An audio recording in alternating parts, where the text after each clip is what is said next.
The cafeteria buzzed with the energy of noon. The scrape of metal trays, boots thudding against the tiled floor, the easy laughter of men who thought they ruled every room they entered. But when she walked in, the sound faltered. Conversations broke mid-sentence. Forks paused halfway to mouths. There was something about her presence, quiet, measured, unnervingly calm, that silenced chaos without trying. Her uniform wasn't new. It bore the faint creases of long missions and sleepless nights. The patches were faded slightly at the edges, like scars on fabric. The nameplate read Rays. She moved through the room with a kind of discipline that didn't demand space. It earned it. At the far end sat a table of Navy SEAL, men built like iron, swaggering with confidence sharpened by endless victories. One of them, Petty Officer Jack Hensley, leaned back in his chair, his grin wide and careless. "Hey there, Rays," he called out, tone playful yet edged with arrogance. "What's your rank again? Can't quite make out those stripes." Laughter exploded from his table, the kind of laughter that fills the air like smoke, heavy, suffocating, dismissive. Rays stopped mid-step. Her eyes flicked toward him, expression unreadable, calm, controlled, dangerous in its restraint. "You wouldn't believe me if I told you," she said, voice soft but cutting through the room like steel through silk. The laughter grew louder. He rose to his feet, his smirk deepening. Around them, the room seemed to pause, as if the air itself held its breath. The Marines at nearby tables exchanged uneasy glances. Something about her composure didn't fit the tone of the joke. Then, in a single motion, she straightened her shoulders. The faint glint of her insignia caught the light streaming through the window, gold bars, polished, undeniable. "You." Silence fell hard and fast. Jack blinked, the smirk vanishing from his face as realization spread across the room like wildfire. "Commander," he froze. So did everyone else. The sound of laughter died instantly, replaced by the soft echo of boots shifting under guilt and shock. Rays didn't move, didn't gloat. She simply looked at him, eyes unwavering, her calmness now almost unbearable. "Respect," she said quietly, "isn't something you give to a rank. It's something you recognize in a person before you ever see their insignia." Her words carried across the cafeteria like a strike of thunder, not shouted, not emotional, but so calm it felt colder than any reprimand. Jack's throat worked, but no words came. His face reddened, shame crawling across it. One by one, soldiers began to rise, not because they were told to, but because the weight of who she was demanded it. Boots aligned, backs straightened, salutes lifted. It started as a single motion, then spread like a current until the entire cafeteria stood saluting her. Marines, Navy pilots, even her own SEAL counterparts. A wall of respect built not from duty but from recognition. Rays returned the salute, her hands steady, her face unreadable. Inside her chest ached, not from pride but from memory. That name, that uniform, the salute, they weren't symbols of triumph to her. They were ghosts, stitched into every thread of who she was. When she left the cafeteria, the air outside was heavy with ocean wind and jet fumes. She walked along the tarmac, the rhythmic hum of engines in the distance echoing like distant thunder. Her hand brushed the metal pin to her chest. Not for heroism, but for survival. That moment in the cafeteria wasn't about humiliation or power. It was a reminder that people forget the cost behind calm faces and clean uniforms. That sometimes, the ones who speak the least have carried the most. She looked toward the horizon, where the sea met the sky, and whispered to herself words no one else would hear. "They salute the name," she thought, "but they'll never know the weight it carries." And somewhere deep down, she hoped they never would. The morning rose heavy over the base, wrapped in fog and the low hum of engines idling on the runway. Steel birds waited in silence, their wings beaded with dew. Commander Rays stood at the edge of the airstrip, coffee cooling in her hand, her reflection faintly mirrored in the dark glass of the hangar. She could feel the shift in the air, whispers carried through corridors, rumors moving faster than gunfire. The cafeteria incident had spread across the base overnight like wildfire. By dawn, everyone knew. The young SEAL who had joked with the quiet woman in uniform, and how the entire base had stood at attention for her name. Some retold it as legend, others as a warning. But none understood the truth of what had really happened, that beneath the stillness in her eyes was not pride, but exhaustion. Inside the gym, Jack Hensley threw his fists into a punching bag, his hands raw beneath his wraps. The echo of laughter, his own laughter, haunted him. Every swing was an attempt to strike that memory out of existence. He had mocked a woman whose name carried more honor than his entire record. It wasn't just embarrassment now, it was shame. He had looked her up after the incident, combed through every file he could access. Most of it was redacted. But the few lines that weren't chilled him to the bone. Operation Solace, 12 soldiers presumed dead. One officer returned alive, carrying the dog tags of every man she couldn't save. No commendation ceremony, no press, just silence. At noon, a message arrived. Commander Reyes requests your presence, briefing room 3. He hesitated before walking there, his boots sounding louder than usual against the polished floor. The door was slightly ajar. She sat inside, behind a simple desk, her cap resting beside a folder. The blinds were half open, slicing the sunlight into narrow bars that fell across her face. "Sit," she said, without looking up.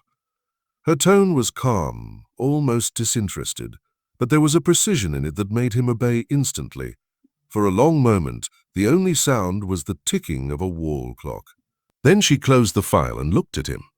Her gaze wasn't angry. It wasn't even disappointed. It was something deeper, a quiet assessment that reached into the marrow. "You've been through selection," she said finally. "You've seen men break, seen them rebuild themselves, yes?" Jack nodded once. "And yet you laughed yesterday." His jaw tightened. It was a mistake, ma'am." "No," she said softly, "it was arrogance." The word hung between them, heavier than any reprimand. She leaned back slightly, her fingers laced together. "You think respect is earned through rank, medals, or muscle. It isn't. It's earned when no one is watching. When you do what's right, even when it breaks every rule written on paper." He said nothing. He couldn't. Every word felt like a stone pressed into his chest. Her eyes drifted toward the blinds, to the sunlight cutting across her desk. "Years ago, in a valley we shouldn't have entered, I learned what it meant to be seen as expendable. Command told us to stand down. We were outnumbered, low on ammo, medevac hours away. I looked at 12 men who trusted me, and I disobeyed." Jack's breath caught. She continued, her voice level distant. "We made it back, not all of us, but enough. They called it reckless. They gave me a medal I never wanted. They buried the report. But those men, they were more than names on a list. They were the reason I stopped explaining myself." For a long while, there was only silence. Then quietly she said, "Humility is not submission, petty officer. It's strength under control. You will understand that one day." He swallowed hard, unable to meet her eyes. When she dismissed him, he rose, but before leaving, he paused by the door. "Commander," he said quietly, "the base saluted you yesterday." "I didn't, but I should have." She didn't look up. "Then don't salute me, Hensley," she said. "Live in a way that earns yours." He walked out slowly, her words burning through his chest. Outside, the wind carried the faint scent of sea salt and engine oil. The base moved on with its usual rhythm, training drills, shouting sergeants, the metallic heartbeat of discipline. But for Jack, everything had changed. He looked across the courtyard, where new recruits jogged in formation, their chants echoing off the walls. For the first time, he understood what it meant to wear a uniform not as armor, but as remembrance. Behind him, Reyes stood by the window, watching him go. The sun caught the edge of her medals, glinting faintly. She knew that moment in the cafeteria wasn't the last test. Not for her, not for him. War had a way of finding those who thought they'd already survived it. And somewhere, deep in her gut, a familiar unease stirred. The sense that soon she would be called to prove again that quiet courage was louder than any salute. The rain came hard that evening, drumming against the windows of the barracks and streaking down the tarmac like veins of silver. The sky above the base hung low and bruised, a storm crouching just beyond the coastline. Inside her quarters, Commander Reyes sat in silence. Her desk lamp the only light, her uniform jacket, neatly folded beside a sealed envelope marked confidential deployment orders. She had known this was coming. The signs were always the same. Increased chatter in the operations wing, sudden meetings that ended the moment she entered, the quiet glances between officers who thought she wouldn't notice. Command was calling her back into the field. It had been 2 years since her last mission. 2 years since Operation Solace, the one that had nearly ended her life and buried her name under layers of classified ink. She'd promised herself she wouldn't go back, not after what it cost her. But when command calls, soldiers don't argue, they prepare. Outside, thunder cracked like artillery. Reyes stood, walked to the mirror, and stared at her reflection. The lines around her eyes were sharper now, carved by years of silence. There was no vanity in her gaze, only calculation, determination, fear she would never admit aloud. Her thoughts drifted back to the cafeteria, to the salute that had shaken the base. She had seen admiration in those eyes, yes, but also distance. Reverence built on myth, not truth. If they knew what she had done, the orders she had broken, the men she had lost, would they still salute? Or would they turn away? A knock sounded at her door. "Enter," she said quietly. It was Hensley. His posture was straighter now, his tone measured. "Ma'am, I heard you're being deployed." She studied him. "Rumors travel fast here." He hesitated. "Permission to volunteer, Commander." Reyes blinked once, surprised. "You?" "Yes, ma'am," he said firmly. "If there's a mission, I want in." Her first instinct was to refuse. The battlefield was no place for redemption story. But there was something in his eyes. The same look she had seen in her younger self before the world had taken its price. She sighed. "If Command approves, I won't stop you. But know this, I don't save people from themselves out there. You either rise or you don't come back." He nodded, unflinching, understood when he left. The silence in her room returned heavier than before. She picked up the sealed envelope and opened it with one precise tear. Inside were coordinates, mission parameters, and one line in bold. Rescue and extract hostile territory. No air cover. Sector. It was suicide. Again. The next morning, as dawn broke over the horizon, the helicopter blades carved through the mist, spraying salt and rain across the deck. Reyes climbed aboard, helmet under her arm, her face hidden behind the calm mask she'd worn for years. The team was already assembled, a mix of seasoned operators, and one face she knew better than the rest. Hensley sat near the door, gear secured, eyes forward. No one spoke. The roar of the rotors was conversation enough. As the base grew smaller below, Reyes felt that familiar pull in her chest, the mixture of dread and duty that always came before a mission. She glanced down at her gloved hands, flexing them once. They still remembered the weight of fallen soldiers, the grip of rifles, the sting of blood under her nails. An hour into flight, she unfolded the mission map on her lap. The red circle blinked faintly. Deep jungle, enemy-controlled zone. A downed reconnaissance unit trapped and surrounded. Minimal intel. Maximum risk. She looked up. "We'll be landing 2 clicks east of the signal," she said, voice steady over the comms. "We move silent, we move fast, and no one breaks formation." The team nodded, even Hensley. When the helicopter touched down, the world erupted into the scent of wet earth and diesel fumes. The air was thick, heavy with the humidity of rain-soaked jungle. Every leaf glistened like metal. Every shadow seemed to breathe. Reyes led the way, her boots sinking into mud with quiet precision. Her eyes swept the tree line, methodical, cold, calculating. Around her, the forest seemed alive, whispering warnings in the rustle of branches. They moved in silence for what felt like hours. Then the first gunshot cracked through the trees. The team dove for cover, mud splashing high as bullets shredded the foliage above. Reyes hit the ground, eyes sharp, movements instinctive. She signaled flank positions, directing return fire. Hensley covered her 6, heart pounding so hard he could barely hear himself think. She crawled toward him, voice low but fierce. "You wanted to learn, petty officer?" Lesson 1. Leadership doesn't mean standing in front. It means standing when no one else can. He nodded, adrenaline surging through him. Together they pushed forward, cutting through the chaos until the shooting slowed. until the jungle fell into uneasy quiet once more. When they finally reached the downed unit, Reyes felt that old, bitter ache return. 2 wounded, 1 dead, 1 barely conscious. She knelt beside them, checking pulses, barking quiet orders.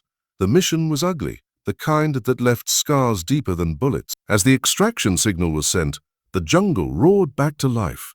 Engines above, rain turning to mist, the hum of distant thunder rolling closer. For a moment, as the helicopter descended and the team lifted their wounded aboard, Hensley looked at Reyes, drenched blood on her sleeve, eyes steady as stone, and finally understood what everyone else had only whispered. She wasn't a hero. She was the reason heroes lived long enough to go home.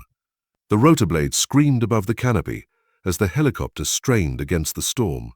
Sheets of rain slashed sideways through the air, turning every flash of lightning into a blinding white flare. Inside, chaos lived in the rhythm of shouts, gunfire, and the metallic stench of blood. Reyes pressed her shoulder against the side door, rifle steady, scanning the tree line below as tracers cut through the mist like burning comets. One of the rescued men was bleeding out. Hensley held pressure on the wound, his hands trembling despite the training. The man gasped, whispering something about his family. Reyes knelt beside him, her voice barely audible over the roar. "You'll see them again," she said, not because she believed it, but because he needed to. The pilot's voice cracked through the calms. "We're taking fire. I can't hold altitude." Reyes's eyes darted toward the smoke, billowing from the rear rotor. A hit, the smell of burning oil filled the cabin. The bird lurched violently. Metal screamed as the tail spun. For a moment, weight vanished, and then came crashing back in a violent drop that ripped gravity apart. "Brace, Drew," she shouted. The helicopter slammed through the trees. The impact was thunderous, steel against earth, glass exploding, bodies thrown like rag dolls. Then silence. For a long moment, Reyes couldn't breathe. Her ears rang. The world was muted, spinning. When she forced her eyes open, smoke swirled in front of her face, red from the emergency lights. She tasted iron, blood, maybe her own. Around her, the jungle pressed in, hungry and dark. "Status," she croaked, dragging herself upright. Hensley coughed nearby, blood streaked down his temple but alive. 2 of the rescued men were conscious. The pilot was gone. Reyes forced her mind to focus. "No panic. Panic killed faster than bullets. Move the wounded. We're not dying in this hole." They crawled from the wreck, rain hissing against burning metal. Every sound in the jungle now felt amplified. Branches snapping, water dripping. The distant call of something alive and watching. She grabbed her radio, twisting the dial, static answering her in cruel defiance. No signal. No backup. They were alone. Again, Reyes tore the map from her pocket, her hands steady despite the chaos. "The river's 2 clicks east," she said. "If we reach it, we follow downstream. Extraction Zone Bravo is 10 miles out."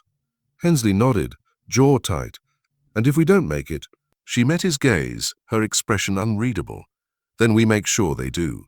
The march began through mud and roots that clung like chains. The jungle swallowed them whole. Hours passed, or minutes, time lost meaning. Every step was a negotiation between pain and purpose. Reyes carried one of the wounded across her shoulders, his blood seeping through her uniform, mixing with rain. When the ambush came, it was silent. The first bullet ripped through a tree trunk beside her head. The second struck the ground near Hensley's boot. She dropped instantly, rolling behind cover, firing back into the shadows. The jungle erupted. "Hensley, flank right," she shouted. He obeyed without hesitation, weaving through the underbrush, returning fire with precise bursts. Reyes moved like she'd done it 1,000 times, and she had. Each shot was instinct, each breath a calculation. But there were too many. One of the rescued men fell. The other screamed, clutching his leg. Hensley started toward him, but Reyes caught his shoulder. "No," she hissed.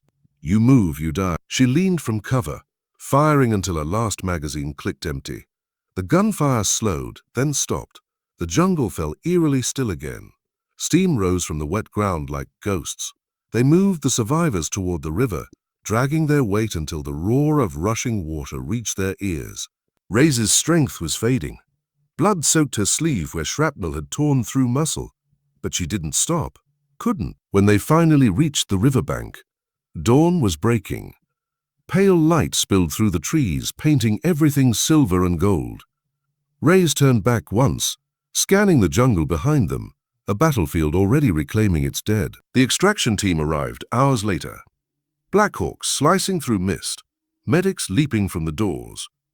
Rays and Hensley stood side by side, both silent, both barely standing. The moment their boots hit the tarmac back at base, the world seemed to exhale. Word spread fast. Of the crash, the ambush, the rescue that should have been impossible. Soldiers gathered quietly along the runway as Rays walked across it, her arm in a sling, uniform torn, mud crusted to her boots. She hated the attention, but it followed her like a tide. Then, as she passed, one soldier stepped forward and saluted. Another followed, then another. The sound of boots striking concrete echoed across the airfield. Hundreds of them, standing in the cold morning wind, hands raised, faces solemn. It wasn't a command. It wasn't ceremony. It was respect. Rays stopped mid-step. Her gaze swept across the sea of faces. Young, old, weary, proud. For a heartbeat, she felt the weight of every life she'd saved, and everyone she hadn't. Hensley stepped forward, standing at attention. His voice was steady when he spoke. "Commander Rays, permission to salute, ma'am." She nodded once, and he raised his hand. The rest followed, the entire base standing still in unified silence. Rays returned the salute slowly, her throat tightened. The medals on her chest felt heavier than ever. She realized in that moment, this wasn't a salute to her victories. It was a salute to her sacrifices, to every impossible choice, every sleepless night, every ghost that never left her side. As the wind tore through the flags above the hangar, she lowered her hand and whispered under her breath, "They finally see." Then she turned away, walking toward the setting sun, a silhouette framed in gold and shadow. Behind her, the base remained silent. The echo of her name carried on the wind, Rays. A name that once drew laughter, now it drew salutes. And somewhere deep inside her chest, for the first time in years, peace began to settle. Fragile, quiet, and real.